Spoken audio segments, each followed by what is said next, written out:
Welcome to my YouTube channel. जैसा कि हमने अपने लास्ट सेशन में देखा था कि हमने कैसे एपीएम इंस्पेक्टर को अपने रियल डिवाइस के साथ कनेक्ट किया है।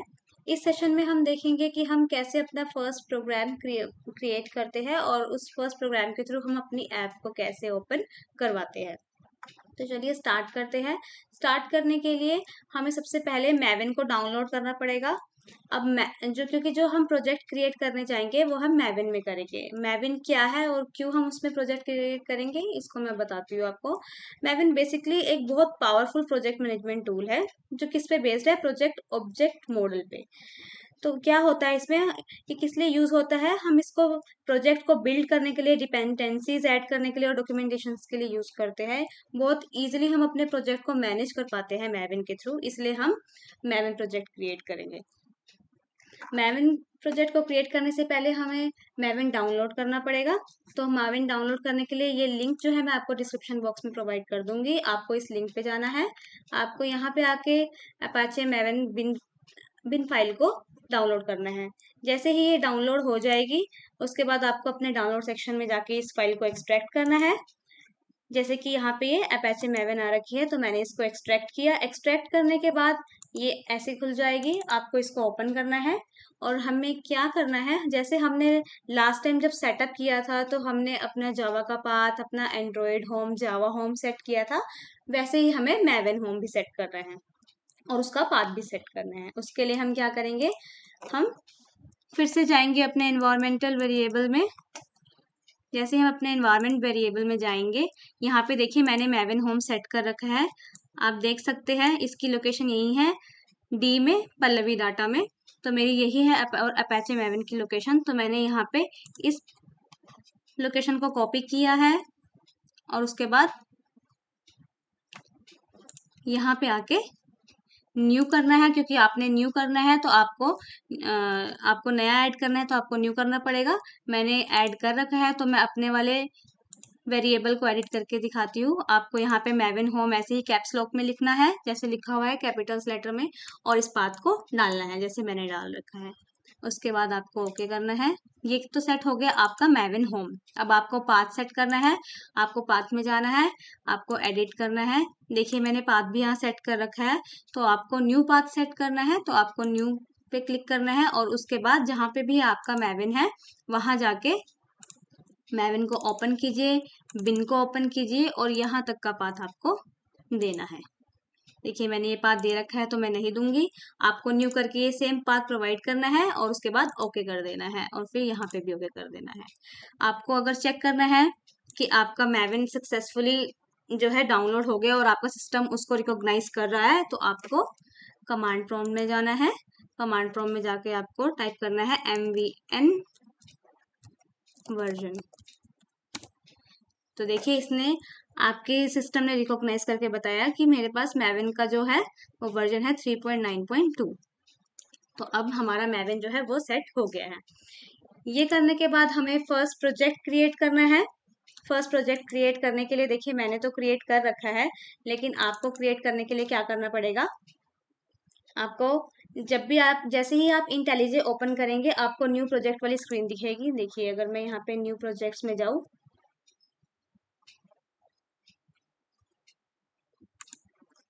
तो आपको ऐसी सी स्क्रीन दिखेगी। आपको न्यू प्रोजेक्ट पे क्लिक करना है और यहाँ पे अपने प्रोजेक्ट का नाम दे देना। यहाँ जावा सेलेक्ट करना, यहाँ मैविन सेलेक्ट करना और उसके बाद क्रिएट के बटन पे क्लिक करना। तो आपका फर्स्ट प्रोजेक्ट जो है वो मैविन का क्रिएट हो जाएगा और यहाँ पे आपको अपना जावा का जो वर्जन और जो JDK है उसका पाथ देना पड़ेगा, बट ये ऑटोमेटिकली ले लेता है तो आपको उसको देने की नीड नहीं है। उसके बाद आपको क्रिएट के बटन पे क्लिक करना है और आपका प्रोजेक्ट क्रिएट हो जाएगा। तो जैसे ही ये क्रिएट होगा, क्रिएट होने के बाद ये ऐसा स्ट्रक्चर देगा। देखिए इसीलिए हम मैविन का यूज कर रहे हैं। बेसिकली ये जावा के जो प्रोग्राम्स और प्रोजेक्ट होते हैं उसके लिए यूज किया जाता है मैविन का। और देखिए इसने एक इतना अच्छा सा स्ट्रक्चर प्रोवाइड किया है मैविन ने, जिसमें हमारे पास सोर्स है। इस सोर्स में हमारे पास दो फोल्डर दिए हैं इसने, मेन का और टेस्ट का। तो अगर हमें कोई टेस्ट केसेस लिखने होते हैं तो हम टेस्ट वाले फोल्डर्स में जाते हैं और नॉर्मल क्लास को हम मेन में लिखते हैं। और ये रिसोर्स भी प्रोवाइड करता है कि अगर हमारे को फ्यूचर में किसी डाटा को ऐड करवाना है अपने, लाइक जो हम डाटा भेजते हैं अपने टेक्स्ट बॉक्स में, अगर उसको डालना है तो हमें कोई फाइल क्रिएट करनी है तो वो भी हम रिसोर्स में कर सकते हैं। तो जो मैविन है वो बहुत अच्छा स्ट्रक्चर देता है, लाइक एक ऑर्गेनाइज स्ट्रक्चर देता है प्रोजेक्ट क्रिएट करने का। वो बहुत पावरफुल प्रोजेक्ट मैनेजमेंट टूल है, इसलिए हम मैविन का यूज करते हैं। अब देखिए, मैविन को मैंने बताया था कि ये प्रोजेक्ट ऑब्जेक्ट मॉडल है, तो इसमें एक आपको ऐसी एक्सएमएल फाइल मिलेगी, दैट इज pom.xml। तो pom.xml जब आपका नया नया प्रोजेक्ट क्रिएट होगा तो आपको सिर्फ यहाँ तक की फाइल में दिखाई देगा। आपको क्या क्या करना है, क्योंकि आपको एपीएम के साथ ऑटोमेशन करनी है, तो आपको कुछ डिपेंडेंसीज क्या होती है? डिपेंडेंसीज हमारी सेम वही जार फाइल्स होती है जो हम जावा के लिए डाउनलोड करते हैं और एक्सटर्नली अपने प्रोजेक्ट में ऐड करते हैं। बेसिकली डिपेंडेंसीज हमारी सारी लाइब्रेरीज है एक्सटर्नल्स, तो उसको हमें सबको ऐड करना पड़ेगा अपने pom.xml में। इसीलिए ये पावरफुल टूल है कि एक बार अगर हम इसको ऐड कर देंगे, सारी डिपेंडेंसीज को ऐड करने के बाद हम इस प्रोजेक्ट की जिप बना के हम इस प्रोजेक्ट को कहीं और किसी और के सिस्टम पे ले जाके भी अगर ओपन करेंगे तो आपको ये सब बार बार ऐड करने की नीड नहीं पड़ेगी। तो इनको ऐड कैसे करेंगे आप? आपको गूगल पे जाना है, मैविन, ये हमारा मैविन रेपोजिटरी है, इसमें जाना है और आपको यहाँ पे टाइप करना है, क्योंकि पहली हमारी जो है वो सेलेनियम है, सेलेनियम जावा की। तो आपको क्या करना है, आपको यहाँ पे आके लिखना है सेलेनियम जावा। सेलेनियम जावा लिखने के बाद आपको ये सर्च करनी है। तो जैसे ही आप इसमें मैविन रेपोजिटरी में सर्च करेंगे तो ये वाला जो है फर्स्ट वाला, आपको इस पे क्लिक करना है। देखिए, क्लिक करने के बाद आपको उसने जो हमारी मैविन रेपोजिटरी है सेलेनियम जावा की जितनी भी एक्सटर्नल जार फाइल्स है वो सबके उसने वर्जन दे दिए। तो आप कोई भी एक वर्जन को जाके क्लिक कर लीजिएगा और क्लिक करने के बाद आपको सिंपली इसको कॉपी करना है। कॉपी करने के बाद सेलेक्ट करके कॉपी करना है और अपने प्रोजेक्ट में डिपेंडेंसीज के अंडर आपको इसको सिंपली पेस्ट करना है। मैंने पेस्ट कर रखा है इसलिए मैं पेस्ट नहीं कर रही। नेक्स्ट आपको कौन सी डिपेंडेंसी ऐड करनी है, वो है IOAPM। तो उसके लिए भी आप क्या करेंगे, आप जाएंगे यहाँ पे, आपको यहाँ जाके टाइप करना है जावा क्लाइंट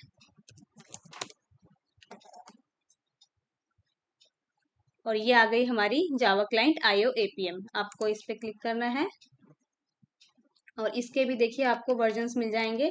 किसी भी एक वर्जन को आपको क्लिक करना है और इसको कॉपी करके अपनी सिंपल pom.xml में ऐड करना है। ओके, तो आपको ये दोनों डिपेंडेंसीज ऐड करने के बाद क्या करना है, आपको अपना जो स्ट्रक्चर बना हुआ है उसको ओपन करना है। ओपन करने के बाद मेन में जाना है। जब भी आप मैविन का प्रोजेक्ट क्रिएट करेंगे तो आपको क्या मिलेगा, मैविन जो है देखो एक सिंपल आपको एज अ लाइक प्रोग्राम भी बना के दिखा रहा है कि जावा का प्रोग्राम हम ऐसे क्रिएट कर सकते हैं। तो ये इनबिल्ट आता है इसमें जैसे हम क्रिएट करते हैं, लेकिन हमें ये वाला नहीं करना। तो हम क्या करेंगे, हम एक और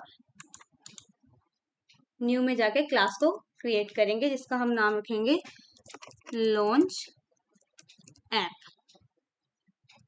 और एंटर। ये मैंने एक नई क्लास क्रिएट की जिसका नाम रखा मैंने लॉन्च ऐप, क्योंकि हम अपने इस फर्स्ट प्रोग्राम में अपनी ऐप को लॉन्च करवाने जा रहे हैं, इसलिए मैंने इसका नाम रखा है लॉन्च ऐप। इसमें जाके आपको क्या करना है, ये हमारा जावा है तो आपको सबसे पहले PSVM public static void main, क्योंकि जो आपको पता है जावा के लिए हमारे को सबसे पहले अगर हम जावा का प्रोग्राम लिख रहे हैं तो हमें सबसे पहले मेन मेथड क्रिएट करना पड़ता है। तो हमने मेन मेथड क्रिएट किया। उसके बाद हम क्या करेंगे, उसके बाद हम ड्राइवर क्रिएट करेंगे APM का। तो वो करने के बाद हम लिखेंगे पब्लिक स्टैटिक APM। देखिए ये सेशन शो कर रहा है, तो हमें कौन सा लेना है, APM ड्राइवर। APM ड्राइवर और APM ड्राइवर में हमें डालने हैं मोबाइल एलिमेंट्स, क्योंकि हम जिस पे ऑपरेट करने वाले हैं वो मोबाइल एलिमेंट्स है। और उसके बाद हमने क्या करना है, इसका वेरिएबल देना है ड्राइवर को, तो मैंने ड्राइवर दे दिया। ये करने के बाद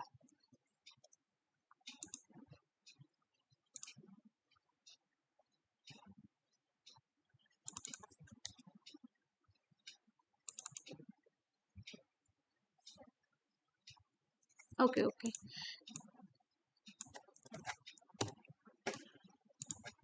हमें क्लास के वेरिएबल में डालना है।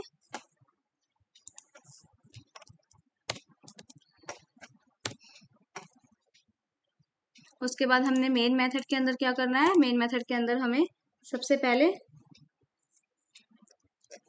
हमने एक वेरिएबल बनाना है स्ट्रिंग नाम का, और उसका नाम देना है यूआरएल। यूआरएल देने के बाद हमने क्या किया, हमें जैसे हमने अपने एपीएम इंस्पेक्टर में क्या क्रिएट किया था, आपको पता है जब हमने एपीएम इंस्पेक्टर को लॉन्च किया था, जब सेशन को स्टार्ट किया था, उससे पहले हमने कुछ कैपेबिलिटीज को प्रोवाइड किया था। तो आपको सेम कैपेबिलिटीज यहाँ पे भी प्रोवाइड करनी है जब आपको अपने कोड से अपनी ऐप को ऑपरेट करना है। तो उसके लिए हम क्या करेंगे, हम लिखेंगे desired capabilities equal to new desire capabilities. हमने कैपेबिलिटीज प्रोवाइड की, उसके बाद हमने कैपेबिलिटीज प्रोवाइड करने के बाद हमने इस जो डिजायर कैपेबिलिटीज है, अब इसमें हम सेम वैसे ही ऐड करेंगे सेट कैपेबिलिटीज, जैसे हम अपने एपीएम इंस्पेक्टर में सेट करते हैं कि एंड्रॉयड नेम क्या है, वर्जन क्या है, तो वो सब हम सेम यहाँ पे सेट करेंगे। तो हम पहले सेट करेंगे प्लेटफॉर्म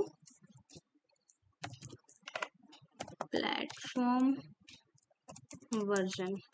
तो जो प्लेटफॉर्म वर्जन है वो क्या है, वो 13 है। मैं इम्यूलेटर के साथ कर रही हूँ, तो मेरे इम्यूलेटर का प्लेटफॉर्म वर्जन है वो 13 है। उसके बाद हम डिजायर कैपेबिलिटी सेकंड कौन सी ऐड करेंगे, डिवाइस का नेम,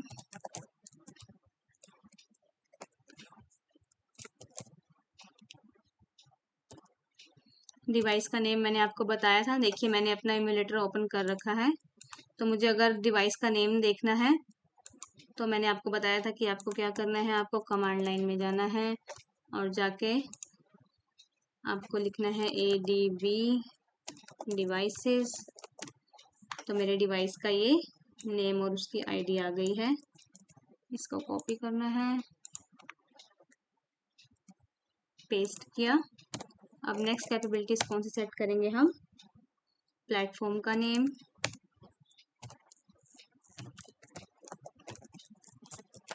प्लेटफॉर्म का नेम सेट करेंगे हम। हमारा प्लेटफॉर्म कौन सा है, एंड्रॉयड।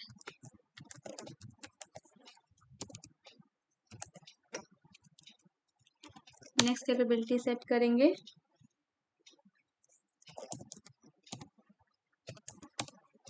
नेक्स्ट कैपेबिलिटीज जैसे हमने सेम सेट की थी ऐप पैकेज और ऐप एक्टिविटी।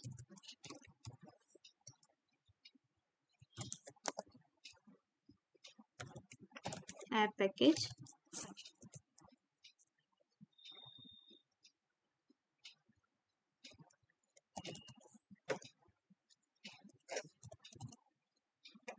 ऐप पैकेज क्या सेट करेंगे हम, लास्ट टाइम मैंने आपको बताया था, अगर आपको नहीं याद तो आप उसको सेव कर लीजिएगा अपने एंड्रॉयड एपीएम इंस्पेक्टर्स में, एपीएम इंस्पेक्टर को ओपन करके वहां से सेव कर लीजिएगा। पर मुझे याद है हमने सेट की थी io.apm dot Android dot API, क्योंकि मेरी ये ऐप का नाम APIs डेमो है, तो ये मेरा ऐप पैकेज है। अब हम क्या सेट करेंगे, ऐप एक्टिविटी।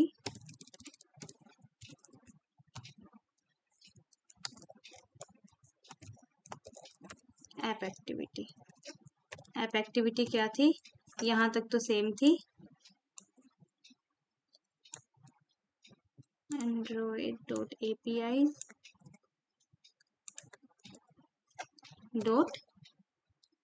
API demos. ये हमारी app package app activity set हो गई।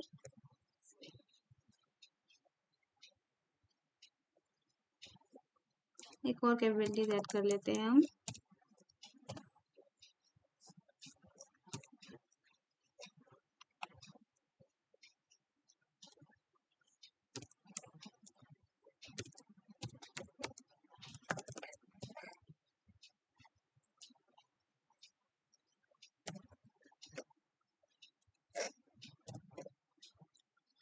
क्या होता है, हमारी ऐप को रीसेट नहीं करेगा, इसलिए हमने इसकी अगर नो रीसेट को अगर हम ट्रू करेंगे तो हमारी ऐप को रीसेट कर देगा, अगर नहीं करेंगे तो ये हमारी ऐप को रीसेट नहीं करेगा। तो एक ये जो है ये बूलियन वेरिएबल है, तो ये ट्रू या फॉल्स में वैल्यू लेते हैं। तो हमने ये वाली कैपेबिलिटीज भी सेट कर दी। अब हम क्या करेंगे, ये तो हमारी कैपेबिलिटी सेट हो गई है। अब हम इस यूआरएल, हम कौन सा यूआरएल देंगे, हम वही यूआरएल देंगे जो हम अपने सर्वर के स्टार्ट के लिए करते हैं, चलाते हैं। जैसे आपने देखा होगा हमारा सर्वर इस पे चलता है, तो हमें ये यूआरएल प्रोवाइड करना पड़ेगा। तो हम ये यूआरएल देंगे http 127.0.0.1 और हमारा ये तो है होस्ट, और हम पोर्ट देंगे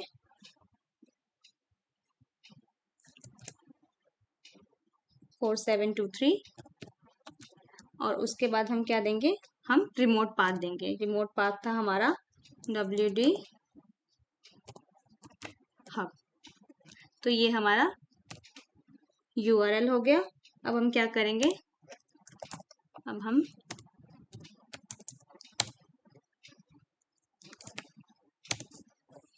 हमने एंड्रॉयड ड्राइवर का इंस्टेंस क्रिएट किया, और एंड्रॉयड ड्राइवर का इंस्टेंस क्रिएट करने के बाद हमें यहाँ पे क्या प्रोवाइड करना पड़ता है, मोबाइल एलिमेंट्स।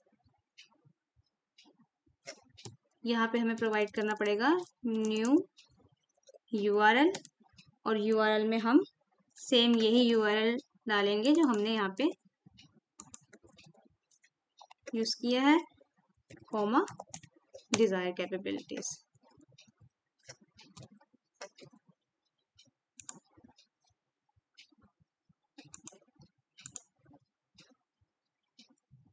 और यहाँ पे मोबाइल एलिमेंट्स।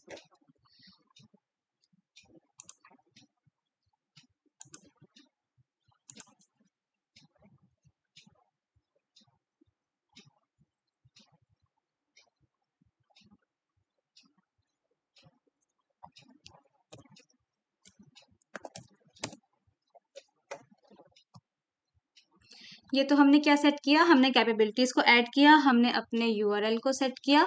और जब भी हम कोई भी ड्राइवर का, चाहे वो एंड्रॉयड हो चाहे वो आईओएस ड्राइवर हो, तो जब भी हमें उसे सेट करना होता है तो हमें क्या प्रोवाइड करना पड़ता है, हमें एक तो यूआरएल देना पड़ता है और अपनी कैपेबिलिटीज को प्रोवाइड करना पड़ता है जो हमने सेट करी है।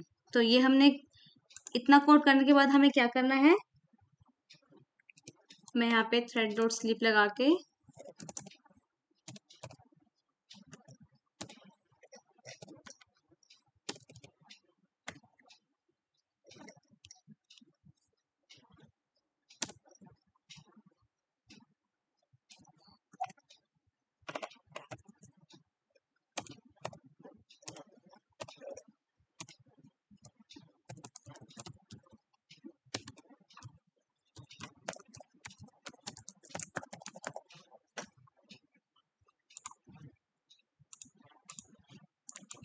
तो इतना कोड हमारी एप्लीकेशन को स्टार्ट करने के लिए यूज होता है, जिसमें हम अपनी डिजायर कैपेबिलिटीज को ऐड करते हैं, हम अपने यूआरएल को सेट करते हैं, और अपने ड्राइवर का जो इंस्टेंस क्रिएट किया है उसमें हम अपने यूआरएल को और डिजायर कैपेबिलिटीज को प्रोवाइड करते हैं। इतना करने के बाद मैं अपने इस प्रोग्राम को रन करूंगी और देखेंगे कि हमारी ऐप जो है वो ओपन हुई है या नहीं हुई। इतना करने के बाद हमें मेक श्योर करना है कि ये तो हमारा प्रोग्राम जो है उसका कोड तैयार हुआ है, लेकिन हमें इसको रन करने से पहले मेक श्योर करना है कि हमने अपने एपीएम सर्वर को चला रखा है या नहीं चला रखा। तो मैंने अपने सर्वर को चला रखा है, आपने अपने सर्वर को ऑन करना है और उसको सेम पोर्ट और होस्ट पे रन करना है। उसके बाद आपको एपीएम सर्वर चलाने के बाद एंड्रॉयड स्टूडियो ओपन करना है और आपको अपने इम्यूलेटर को ओपन करना है, मैंने कर रखा है। तो रन करने से पहले आपको ये सब श्योर करना पड़ेगा कि आपका सर्वर रन कर रहा हो और आपका डिवाइस जो है वो कनेक्टेड हो। मेरे केस में इम्यूलेटर है तो मैंने इम्यूलेटर को ऑन कर रखा है। तो इतना करने के बाद हमें अपने प्रोग्राम को रन करना है। देखिए जैसे ही मैं इस प्रोग्राम को रन करूंगी ये मेरी ऐप को लॉन्च करेगा।